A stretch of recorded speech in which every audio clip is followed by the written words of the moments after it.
Good morning, Facebook, YouTube, Twitter, and Google+.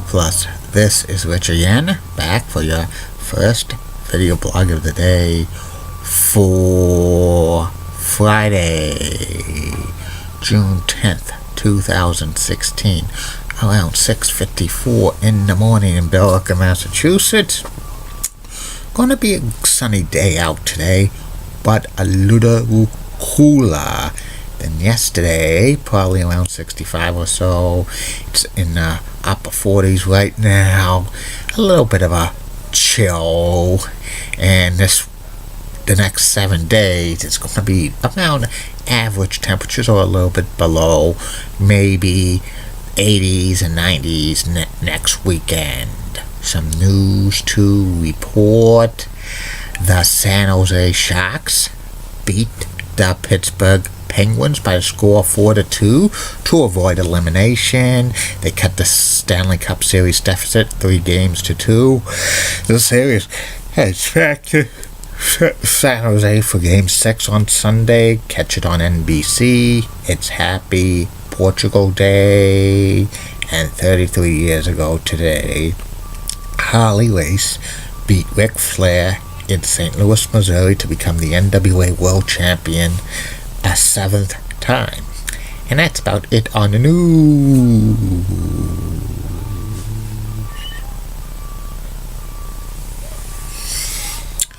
My first video blog subject of the day is about Boston Baseball Magazine.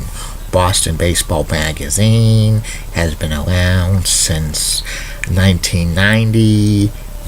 Usually Boston Baseball Magazine is sold outside of Fenway Park and Kenmore Square on Red Sox game days, and it's only $2 if you buy it outside of Fenway Park or Kenmore Square, $3.95 on the newsstands, and a subscription for a year, 7 issues if the Red Sox make the playoffs, is about $24.95. Boston Baseball Magazine started in 1990 as Baseball Underground. It was formed by Mike Redman, and the first year the Boston Baseball as Boston Baseball Underground was a newsletter, and it only cost $1, and it usually told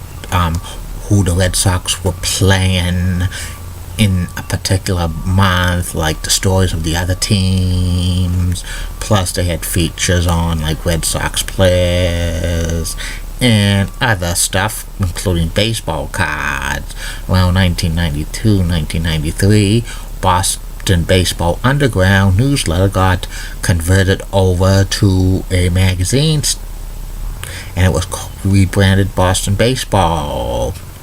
Usually Boston Baseball Magazine is about 60 pages or so. It's cut down to about 54 now, and usually the features in it is like the beginning, which Mike Redman writes a editorial about the month prior of how the Red Sox were doing, and then there's a feature story on the cover of a Red Sox player, and then they usually have the previews of the teams coming in to visit Fenway Park that month, and then they have other features, including one by John Maloney about like the media, and Glenn Scout about some historical figures, who's also a writer, and they also have other features about fantasy sports and other observations. Plus there's a scorecard in the middle of the magazine, and then like kind of a features of all the Red Sox players. Also they have an in-depth look at the minor leagues, including each and every Red Sox affiliate, from the Gulf Coast Red Sox to the Lowell Spinners, all the way to the Pawtucket Red Sox. And some of the writers on Boston Baseball Magazine in the past included John Tomasi and Alex Beer. Plus, there's a monthly feature like that they talk to former Red Sox shortstop Rico Petrocelli about how the Red Sox are doing each and every month. Originally, it was Jerry Remy who did that for many years in the 1990s. And magazine, Boston Baseball Magazine, is full colored. Before, when it was Boston Baseball Underground, it was just a newsletter format, and it was in black and white. And Boston Baseball Magazine has sold over 2 million copies since it's been sold in 1990.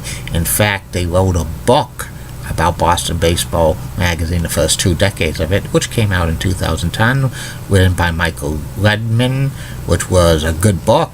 I didn't read it, but I heard it was great books. Also, Boston Baseball Magazine usually gives bumper stickers and posters inside the magazines when they sell it at Fenway Park. And they have a Facebook page. It's really, really interesting. Plus, at one time, Boston Baseball Magazine's publishers had like Boston Eagles newspaper letter for the sports of Boston College Eagles. That's now online. And the publishers of Boston Baseball were going to form a Boston Bruins magazine in the late 90s, but that never came to fruition. And that's about it on Boston Baseball Magazine. Be back later, Facebook, YouTube, Twitter, and Google Plus with 2 more video blogs. One about my take on legalized marijuana and my views on it. And the third and final video blog of the night is by personality profile. Tonight's personality profile is from an NHL player and current broadcaster of the Colorado Avalanche, Peter McNabb. Keep calm, everybody. I'm a Julie Benegai. Molly was blood of WCCO Lexington has nice legs. Elizabeth that's so stunning. She's the best. Amy Swensey's awesome. Linda Church is so stunning. She has nice eyes and nice legs. And Barbara Gibbs of ABC 11 has a sweet southern accent. And in the words of Dee Patel last week, no buzz pie now.